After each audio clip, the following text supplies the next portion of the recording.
Today, going to show you 3 awesome reasons to use a Rad Grad. Hi there, I'm Director of Photography and owner of your visual brand, Alec Watson. I'm working in ACDSee Photo Studio Ultimate 2021, and I'm going to show you different ways that I'll use a radial gradient to customize a photo and kind of add a cherry on top. So I'm going to take this first photo of Manuela here.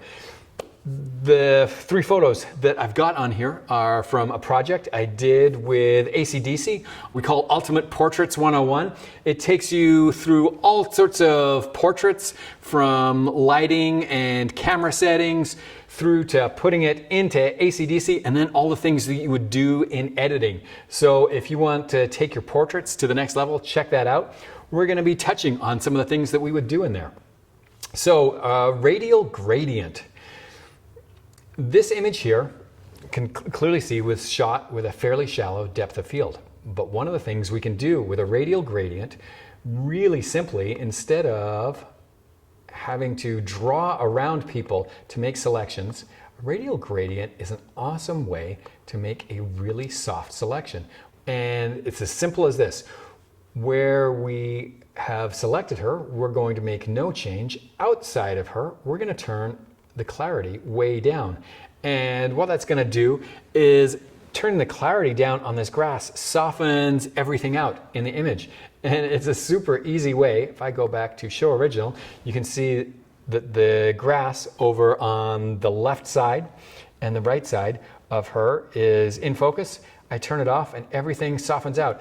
It's a really easy way and kind of almost a cheat to bring attention to the person in your image. Our second image. So this was shot under fairly flat light. I am going to make it pop a little more. Let's just open up the exposure, add a little bit of saturation. There we go. That image is starting to pop. But I want to bring more attention to our model. The ground around her is nicely lit, but because everything was so flat, this was under a very cloudy sky, I want to make her pop a little bit. Again, radial gradient tool. Let's just head over and we're going to make a pretty tight selection just around her face. We'll make it a little deeper like that. Oops, I'm not sure what I hit there. Let's draw that again. There we go. A fairly tight area around her face. And then outside of that, we're going to turn the exposure down. And boom, just like that, she now pops out of the background. And if we go ahead and turn the Show Original on and off, there's kind of that flatter version of the picture, how it was taken. And here's a popping version with a super simple, quick radial gradient. Technique number 3, we can isolate a person. All of these effects that I'm using the radial gradient for, radial gradient. That's why I call it a Rad Grad, so I don't make that mistake. All of these effects are basically different ways that we pull someone from a background, give separation. And of course we do that with an aperture, right? And all 3 of these pictures were done with the aperture in camera. And the aperture is a fantastic way to do that, but there's so many different other things that we can do. Color temperature is another great one. So we're going to take our radial gradient, and on this one, we're going to change the color temperature. Now, color temperature, we're going to want really tight on his face. And to get his face really in this, I probably want to change the angle of our radial. Oops, don't want to grab it like that, because then I do that. Let's pull that back out again.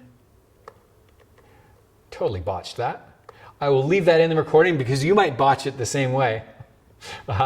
When you're trying to move it via this set of arrows when you're changing the angle by that circle there. So then we move it here. Sometimes I just grab the wrong thing because I'm used to using a mouse. Okay, there we go. We got his face. You know what? I probably want to pull his neck into this color temperature thing too. So let's pull it down like this. We're going to take the color temperature and we're just going to cool everything down outside of his skin, and bam, one of the things that's amazing about this, if I show the original and I turn that off, we don't notice that his skin is super saturated when everything is the same color temperature. And this is something that I find really interesting. When I do this technique and I cool the rest of the alley down, suddenly his skin really pops and he looks very orange. It looks almost a little Oompa Loompa. So we take our radial gradient and we turn that off, and then we're just going to take the overall saturation of the picture slightly down. But there we go. There is him popping off the background because we've separated him by color temperature. And so there's everything in the same set of tones. Here's a version where we cool down the alley and leave a skin tone a lot. And you'll see that done in a lot of ads, tons of television and film. Lots of moving the background of color temperature and cooling it down and leaving skin tones alone. This is a great technique for that. So there you have it. 3 awesome ways to do a super quick radial gradient that would take you forever if you were, drawing with a line to separate. But somehow with that gradient and how soft it is, you can make selections really fast to separate people from a background. So get out there, take some photos, make the world a better, more beautiful place. Pull them into ACDSee and have a play with a radial gradient.